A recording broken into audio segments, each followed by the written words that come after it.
우리 지난 시간 로마서 말씀을 봤습니다. 로마서 8장 1절과 2절의 말씀을 함께 하면서 우리 예수 안에서 결코 정죄함이 없다, 이 말씀을 함께 나눴습니다. 우리 정죄함이라고 하는 그것이 예수 믿는 사람에 없다라고 했는데, 그 말씀을 한 번 더 복습해 보면 존 파이퍼 목사님이 그런 얘기를 했습니다. 마지막 날 하나님께서 우리가 하나님 앞에 섰을 때 우리에게 하실 말씀을 지금 하신 것과 같다라고 했습니다. 즉 하나님 앞에 마지막 날에 섰을 때 당신은 죄가 없어, 당신은 무죄요, 당신은 다 죄를 용서받았소 라고 하는 선언을 지금 받은 것과 같다, 이런 말씀을 했습니다. 그래서 로마서 8장 1절에 그렇게 시작하잖아요. 그러므로 이제라 하잖아요. 이제, 지금, now. 그리스도 안에 있는 사람에게는 결코 정죄함이 없다.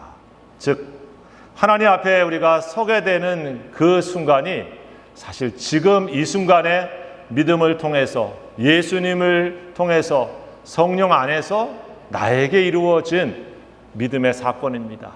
어려운 신학적인 말로 주님께서 의롭다 칭해 주신 말씀이고요. 내가 너와 함께 해서 주님을 닮아가는 그런 사람으로 만들어주겠다, 성화가 되는 사람으로 그렇게 늘 이끌어주겠다 하신 선언이 우리 로마서 8장 1절, 2절 말씀입니다. 자, 오늘 3절부터 우리가 14절의 말씀을 이렇게 본문을 이어서 하게 되어지는데, 오늘 제목이 뭡니까?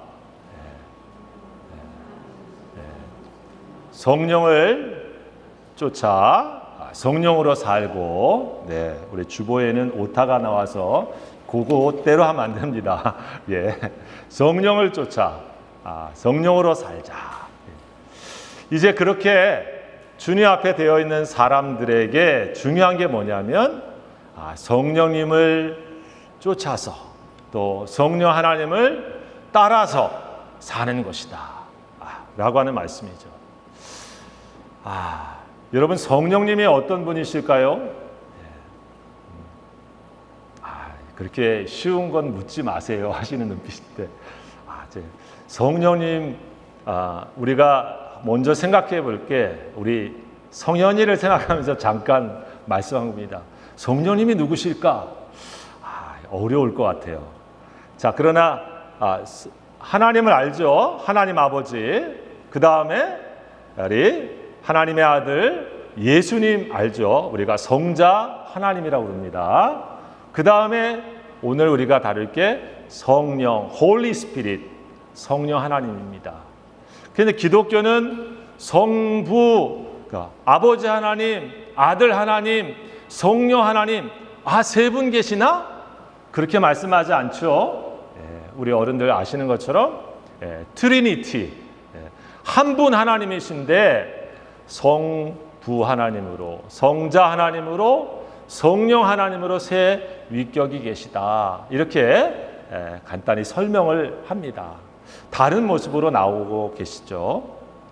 자, 오늘은 다음번에 또 얘기를 하겠지만, 그런데 이 성부, 성자, 성령 하나님께서 특별히 저와 여러분들을 구원하시는 이 구원의 역사에는 늘 함께 한 사랑의 원팀으로 역사를 늘 하신다고 하는 것을 성경을 통해서 우리가 볼 수가 있습니다. 우리 죄를 지은 인간을 구원하시기 위해서 하나님께서는 저 짐승 죽여가지고는 해결 안 되는구나 라고 하시면서 성자이신, 죄 없으신 예수님을 우리 사람으로 보내서 십자가를 통해서 십자가에 죽게 하심으로 우리의 죄를 다 용서하게 해야 되겠구나, 다 담당하게 하셔야 되겠구나, 이런 하나님의 계획을 세우신 분이에요.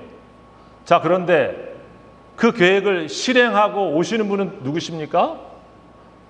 예수 그리스도 아들이신 예수님이 오셔서 십자가에 죽으시잖아요. 하나님의 놀라운 구원의 계획을 직접 오셔서 하시는 분이 예수님이시죠. 예수님이 십자가에 저와 여러분의 죄값을 대신 담당하셔가지고 우리는 죄를 지어서 죽을 수밖에 없는 사람이지만 주님이 대신 지셨기 때문에 죄값이 없는 존재로 하나님이 우리 무죄 선언해 주시는데 그 일을 예수님께서 하신 겁니다. 자, 그런데 오늘 무슨 얘기도 나오냐면 그 예수님이 십자가에 죽으셨잖아요. 그런 다음에 예수님이 그 죽으신 다음에 부활하시는 것은 어떻게 설명됩니까? 오늘 여기 말씀 중간에 나오고 있죠. 11절에 보면 예수를 죽은 자 가운데서 살리신 이의 영이, 즉 하나님의 영이 홀리 스피릿이 죽은 자 가운데서 너희 안에 거하시면 그리스도 예수를 죽은 자 가운데서 살리신 이가 너희 안에 거하시는 그의 영으로, 하나님의 영으로 너희 죽을 몸도 살리실 것이다. 즉 하나님의 영은 예수님이 부활하시는데 함께 역사하시는 겁니다. 살리시는 영이에요. 예수님의 부활은 그래서 그냥 일어나는 게 아니고 성부, 성자, 성령이 함께 역사하면서 이루어지는 사건입니다. 그래서 십자가와 부활의 사건은 사실 예수님이 주인공이신 것 같지만 예수 한 분으로 끝나는 게 아니고 성부 하나님, 성자 하나님, 성령 하나님이 함께 한 팀으로 이루어주시는 구원의 역사인 거예요. 그래서 우리가 예수님 믿고 구원의 일들을 이루어지는 이 사역에도 언제나 성부, 성자, 성령의 역사가 있다라고 하는 것입니다. 그래서 성령 하나님은 우리 다른 사람이 이해하는 것처럼 그냥 어떤 파워, 어떤 그냥 놀라운 힘 그런 정도로 이해되는 분이 아니고 인격을 갖고 계신 하나님, 삼위의 한 분이신 하나님이시다. 이렇게 우리가 알고 있습니다. 자, 여기까지만. 더 많이 하면 우리 성현이 이해 못할 것 같아서. 자, 성령님을 간단히 우리가 이렇게 얘기했는데 오늘의 메인 주제는 여러분 이렇습니다. 이런 성령님을 쫓아서 살아야 된다. 이 얘기인데 여러분 우리가 그렇게 주님 앞에 다시 서 있는 성도의 삶을 얘기할 때에 성령을 쫓아 성령을 따라 살아가는 삶과 우리의 삶에는 육신을 따라가는 삶이 예수 믿는 사람 앞에 계속 놓여져 있다라고 하는 것을 생각할 수가 있다고 하는 것입니다. 자, 여기서 질문. 성령을 따라서 살아가야 되는데 왜 성령을 따라서 살아가는 것을 강조하실까? 그죠? 중요한 이유를 잘 생각을 안 하면 집에 가도 따라가지를 않아요. 그렇죠? 부모님의 말씀이 아무리 많이 들려도 중요한 이유를 모르는 사람은 그냥 지나가잖아요. 그렇죠? 근데 왜 중요한지 생각하면 그것을 한 번 더 그래야 되겠구나 하고 그 방향을 다시 잡을 수 있죠. 여러분, 오늘 사도 바울이 로마서 8장을 통해서 왜 성도들에게 성령을 쫓아서 성령을 따라 살라고 하시나? 왜 그럴까? 우리 한 집사님 혹시 왜 그러셨을까요? 이럴 땐 이렇게 해야지. 이게 좋은 거니까 그러겠죠. 이럴 땐 좀 외교적인 말로 둥글게, 그죠? 좋은 거니까, 그죠? 그렇게 사는 게 좋은 거니까. 우리 저희 차 집사님 한 가지 답변을 하신다면 왜 성령을 쫓아 성령을 살라고 이렇게 다시 얘기를 하셨을까? 예? 자식이니까. 공부를 많이 하고 오신 것 같아요. 예, 자식이니까. 그죠? 우리 뒤에 나오지만 아버지 하나님이 모시고 있고 하나님의 아들, 딸이고 그 자식은 뒤에 나오지만 왕과 공주 같은 왕세자, 세자 빈과 같은 사람들입니다. 그래서 왕의 것을 다 누리는 상속자야. 하나님의 것을. 그러니까 아버지의 말을 성령을 따라서 살길 당연히 그래야 되겠죠. 자, 그 얘기는 뒤에 또 나오니까. 여러분, 오늘 여기 성경에 보면 두 가지 대조해서 나오고 있습니다. 육신을 따라 사는 사람과 성령을 따라 사는 사람이 있다라고 하는 얘기입니다. 그렇죠? 근데 조금 전에 나오지만 육신을 따라 살면 죽고 성령을 따라 살면 산다. 성도가 살고 죽는 문제가 여기에 있다고 하는 거예요.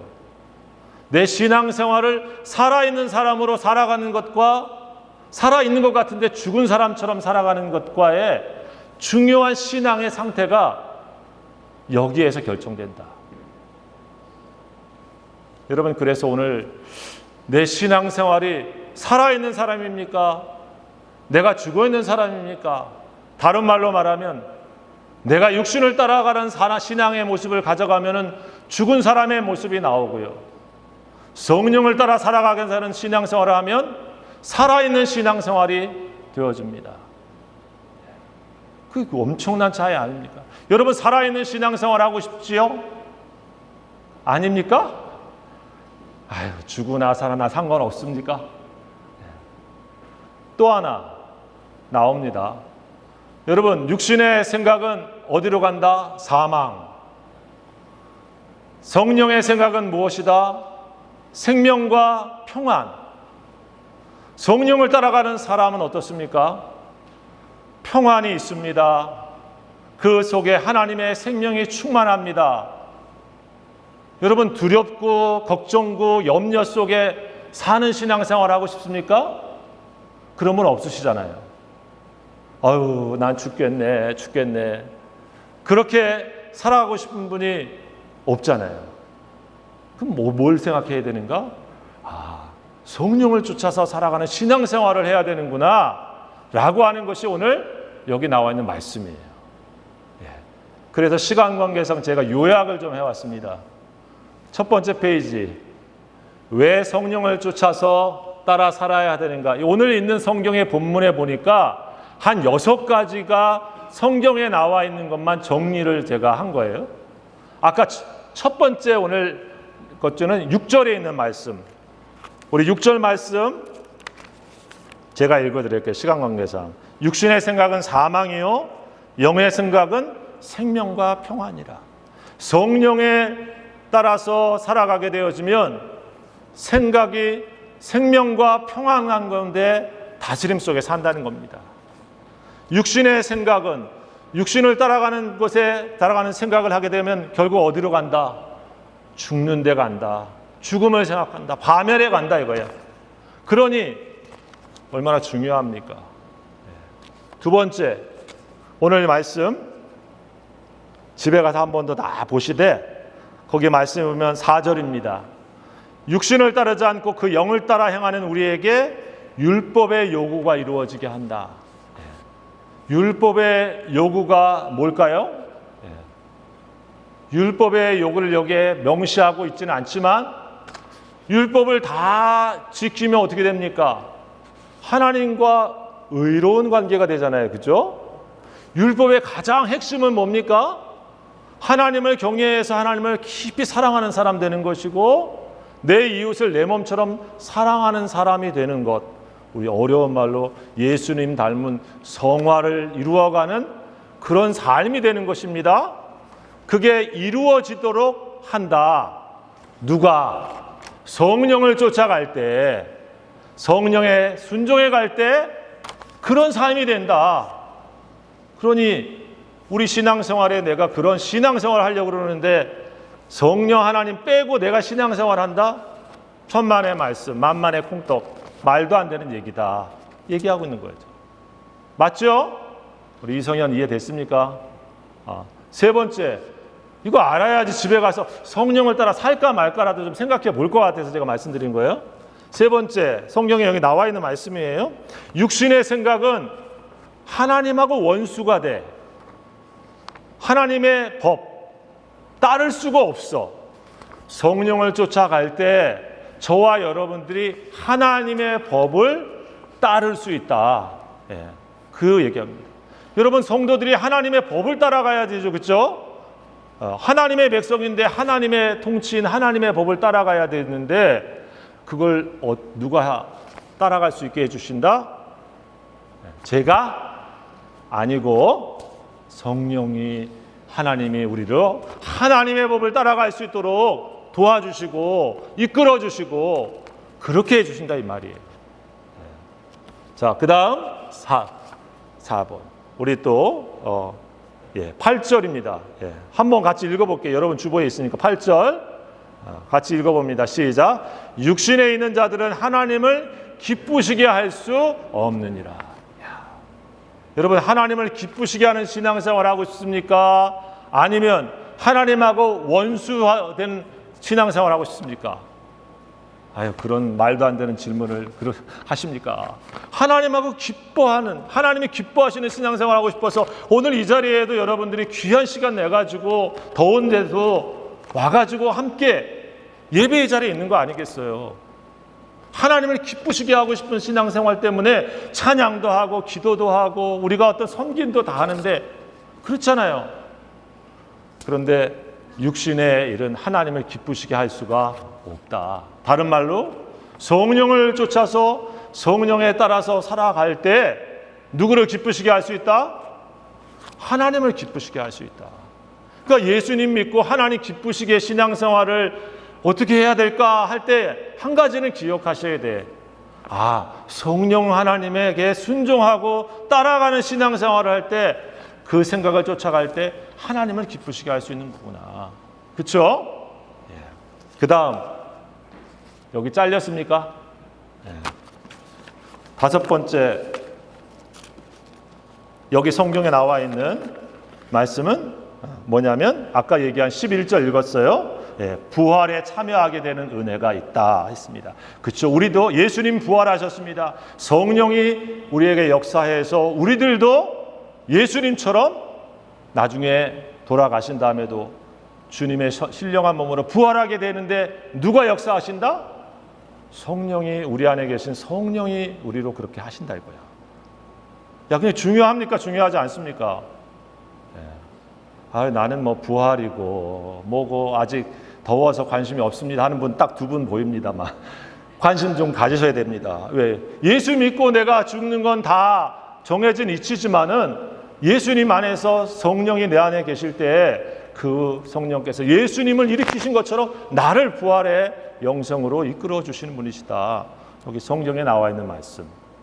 자, 그리고 마지막은 우리 오늘 마지막 말씀 13절 말씀인데 아까 처음 얘기한 것처럼 육신대로 살면 죽을 것이다. 이거 제 말 아닙니다. 성경에 나와 있는 말씀이에요. 육신대로 살면 죽고 영으로서 몸의 행실을 죽이면 뭐한다? 산다. 내가 살아있는 신앙생활을 하는 데 있어서 그러니까 성령을 쫓고 성령 하나님을 따라 사는 게 엄청 중요한 거구나. 이 말씀을 다시 한번 해주고 있는 얘기입니다. 여러분 어떻습니까? 우리 성령 하나님을 쫓아서 내가 성령 하나님을 따라 살아야 되겠다. 이 마음이 조금 생겼습니까? 우리 이태원 군 좀 생겼습니까? 조금이라도 생기길 바랍니다. 조금이라도 생기지 않으면 아무 의미가 없는 거죠. 오늘 여기 와 있는 의미가 없습니다. 성령 하나님을 내가 쫓아서 살아가야 되는 거에 대한 내 마음을 여러분 조금이라도 결심하고 이게 이렇게 중요한 거였나? 내가 살고 죽는 거였어? 내 신앙생활이 살고 죽은 사람처럼 살았다고 하는데 죽은 사람처럼 되는 게 거기에 있는 거야? 한 번쯤 생각하시라. 자, 그러면 2번째 질문. 여기 반대되는 게 뭐예요? 성령으로 따라 사는 삶인데 육신을 따라가는 자. 여기 성경 여러분 본문 읽어보시면 굉장히 사실 더 많이 나오는 말이 뭐냐면 육신을 따르는 자. 육신을 따르지 않고 육신의 생각은 이 본문의 말씀이 엄청 많이 나옵니다. 즉 성령을 따라 살아가는 것과 반대되어지는 대조가 되어서 지금 설명하고 있는 거죠. 여기 질문. 그러면 육신을 따라 사는 삶은 또 뭐야? 뭘까요? 그렇죠? 우리 뭐 아무나 한번 육신을 따라 사는 삶은 우리 권사님 혹시 육신을 따라 사는 삶은 안 되는데 그렇게 살면 안 된다는 거예요, 이거. 예, 그 뭘까요? 어떤 의미일까요? 거짓말하는 거. 거짓말하고 이런 삶은 육신을 따라가는 삶이다. 그거 안 된다. 예, 알겠습니다. 그러면 또 저쪽에 우리 이인자 권사님도 한 말씀. 육신을 따라가는 삶 뭘까? 이거 정답 없어요. 내 말씀 다 가르쳐 드려. 예.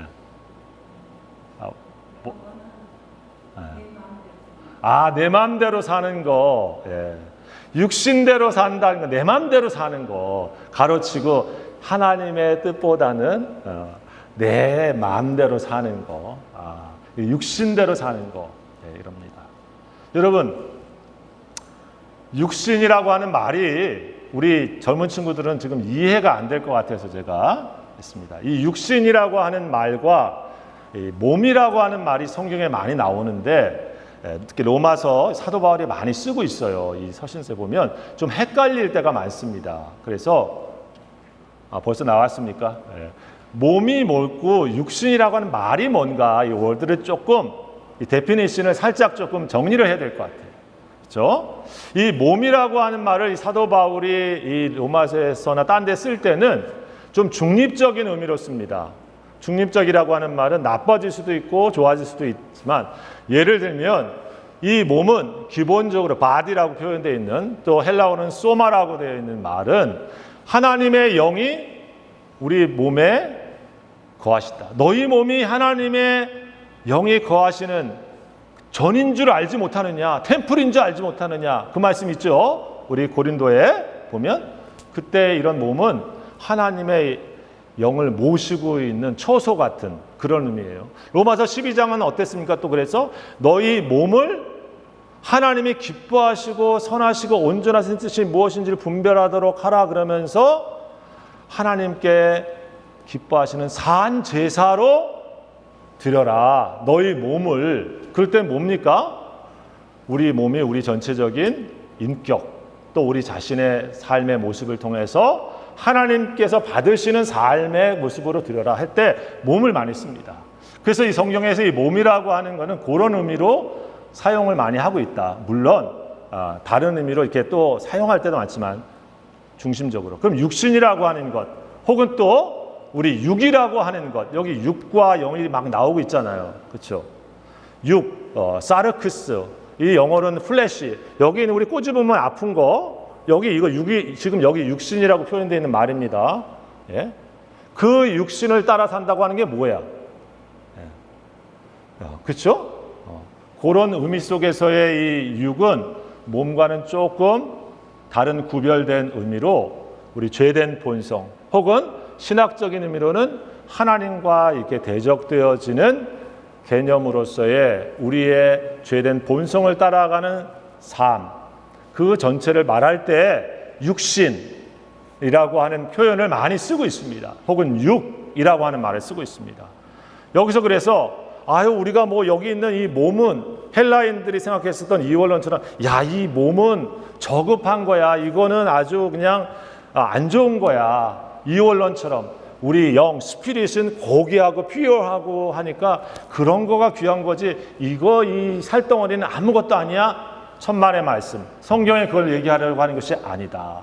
자기 육신을 그래서 자기 여기 있는 몸을 고행하고 고행해서 하나님을 더 생각하게 하는 그런 신앙하라고 하는 뜻이 성경의 뜻이 절대로 아닙니다. 아시겠죠? 이 여기서 나오는 육신의 말은 그런 개념을 통해서 사용하고 있는 것이다. 육을 따른다고 하는 말은 그래서 하나님과 반대되는 죄된 본성의 인격을 따라 살아가는 우리의 뒤틀려진 인격, 또 우리의 지정이라고 하는 그 모든 것을 포함하고 있는 삶을 말하고 있는 겁니다. 자, 그것을 조금 더 전문가적인 도움을 받기 위해서 제가 찾아봤어요. 그 다음 보여주십시오. 훌륭한 신학자들은 이 육신을 따른다고 하는 말을 어떻게 이해를 했는가, 제가 여러분 집에 가셔서 한 번 더 찾아보시고 또 아시기 바라요. 그래서 제가 간단하게 정리를 잠깐 했습니다. 칼빈 선생 아시죠? 칼빈 뭐라고 했습니까? 몸의 우리 정욕뿐만 아니라 인간의 이성, 감성, 영혼을 포함한 전 인격이 타락한 상태를 육신으로 말한 거예요. 그래서 거듭나지 못한 인간의 가장 고상한 도덕, 종교적 행위조차 하나님을 떠나 있다면 그게 육신의 일이다. 그렇죠? 도덕적이고 종교적이지만 하나님을 떠나서 향하고 있는 모든 일들은 육신적인 일, 이렇게 이해를 했다고 하는 겁니다. 여기 몸으로 땀 흘리고 뭐하고 이런 것 차원의 얘기가 아니라는 걸 이해하시겠죠? 이게 이렇게 이해를 했구나. 두 번째, 우리 잘 모르시지만 루돌프 볼트만이라고 하는 실존주의 신학자, 아주 좀 리버럴하지만 이분 이런 얘기를 했어요. 인간이 자기 스스로의 힘으로 자신의 삶과 안전을 확보하려는 주체적인 시도, 좀 어렵습니다만은, 즉 예를 들면 율법을 철저히 지켜 스스로 의로워지려는 바리새인들의 태도야말로 가장 전형적인 육신의 삶이다. 즉 하나님 힘 말고 내 힘 가지고 내 안전, 내 시큐리티, 내 삶의 자리, 내 모든 삶을 내가 세워, 마치 바벨탑을 세우듯이 그러한 모든 인간의 삶의 모습, 그게 바로 육신을 따르는 삶의 모습이다. 이렇게 얘기를 하신 걸로 이해를 할 수가 있습니다. 여러분, 비슷하고 다르지만 조금씩 다른 뉘앙스라고 한 것, 이해를 돕기 위해서 만든 거예요. 그 다음 우리 복음주의 신학자인 존 스토트라고 하는 분 계시죠? 그분이 어떻게 얘기했는가? 육신은 물리적인 이 살과 피, 그거 아니고 하나님을 거역하고 자기 중심적으로 뒤틀려버린 인간성 전체를 말한다. 여러분, 그러니까 얼마나 예수 안 믿는 삶의 모습 속에 이런 게 얼마 있습니까? 자기 중심적으로 뒤틀려버린 인간의 존재의 삶을 살아가고 있는 게 예수 안 믿는 사람들한테 우리가 늘 보는, 그냥 자연스럽게 살아가고 있는 거예요. 그런데 예수 믿는 사람들도 주님을 알고 믿었음에도 불구하고 여전히 이런 삶의 옛사람을 쫓아서 가고 있다? 그러면 그 영혼이 살지 못하고 죽게 되는 거죠. 칼 바르트라고 하는 분은 이런 얘기했습니다. 인간의 모든 종교적 도덕적인 시도, 자기 스스로 서려고 하는 인간의 모든 종교적인 도덕적인 시도, 또 세속적인 그런 죄, 거기가 끝나는 게 아니고 인간이 스스로 구원할 수 있다고 믿는 오만, 스스로 의로워지려는 종교적인 그 본능, 그것이야말로 무서운 육신의 모습이다라고 얘기를 했습니다. 우리 인간한테 얼마나 그런 게 많이 있습니까? 스스로 자신이 종교적으로 의롭게 되어지고 또 어떤 위치에 가려고 하고 그러면서 서려고 하는 그런 모든 것이 바로 육신적인 것이다. 우리 그 다음 페이지, 우리가 쉽게 얘기하는 이런 얘기했습니다. 우리 영혼의 눈을 어둡게 하는 감각적인 것, 세상적인 욕망, 육신의 생각은 세상적인 유익, 육체의 쾌락, 눈에 보이는 일시적인 것에 마음셋이, 이 마음의 성을 계속 뺏기는 것, 그게 육신을 따르는 것이다. 제가 이렇게 말씀을 드리는 것은 이게 육신을 따르는 게 이거구나, 이해를 우리가 해야지 반대로 성령을 쫓아 살아갈 수 있겠구나 싶어서 말씀을 드린 거예요. 마지막으로 윌리엄 바클레이는 주석에서 이렇게 얘기했어요. 우리 물질과 몸은 악한 게 아니다. 중립적이다. 육신이란 성령의 부재, 성령이 없음, 내 삶 속에 성령이 없음, 그리고 성령 없음으로 행하는 일들, 하나님의 다스림, 성령 하나님의 다스리심 없이 살아가는 것. 그래서 인간을 죄로 끌고 내려가려고 하는 마치 중력과 같은 본능적인 힘, 그것이 육신을 따르는 것, 그런 의미다. 이런 얘기를 했습니다. 여러분 다 기억하지 않으셔도 좋습니다. 여러분 찾아보면 나오기도 합니다. 근데 여러분 육신을 따르는 삶에 대해서 오늘 말씀하고 있는 것처럼 이런 삶의 특징들을 내가 살아가고 있는가? 여러분 한번 점검해 보십시오. 예수 믿으면서도, 우리 신앙생활 하면서도 내가 육신을 따라가는 삶의 모습이 내 삶의 특징으로 나와 있는가? 그런 신앙생활하는 신앙의 모습이 가득 차 있지는 않는가? 그 영혼은 생명과 평안이 사라지고 하나님의 생명력이 그 영혼 속에 점점 약해져 갈 수밖에 없습니다. 그러나 거기서 돌이켜서 우리의 삶의 중심을 하나님을 쫓고 성령을 쫓는 삶의 길을 우리가 가게 되어지면 어떻습니까? 우리가 생명과 평안을 누리게 되어진다라고 하는 것입니다. 여러분 사랑하는 교회 성도 여러분, 우리 믿음의 자리는 오늘 사도 바울이 다시 한번 얘기하고 있습니다. 내가 왜 예수를 닮은 사람으로 신앙생활을 10년, 20년을 했는데 안 바뀌는가? 라고 하는 그 질문의 한 가지를 찾아본다고 하면 나는 매일, 매 순간, 내 삶의 자리에 하나님의 영인 성령의 음성을 쫓아 말씀이 지시하시는 대로 쫓고 따라가려고 하는 삶의 중심을 내가 놓치고 있지는 않는가? 거기에 우리의 신앙의 모습이 더 좋은 그리스도의 향기가 나오는 신앙으로 바뀌어지지 않고 어쩌면 오랜 믿음의 신앙생활을 내가 했음에도 육신의 옛 모습이 불쑥불쑥 여전히 나오는, 아직도 고린도 교회에 얘기했던 육에 속한 사람과 같은 우리의 영적인 어린아이임에 머물러 있지는 않는가. 여러분, 다시 한번 우리 신앙생활을 우리가 깊이 돌이켜 보시면서 이 한 주간 내가 성령을 따라서 성령님의 인도하심을 따라가 신앙생활을 내가 놓치지 말고 신앙생활을 해야 되겠구나 하시면서 매일 아침 성령 하나님 내 마음속에 오시고 내 삶의 자리에 오셔서 나를 이끌어 주시고 내가 거기에 늘 기쁨으로 순종할 수 있도록 인도해 주십시오.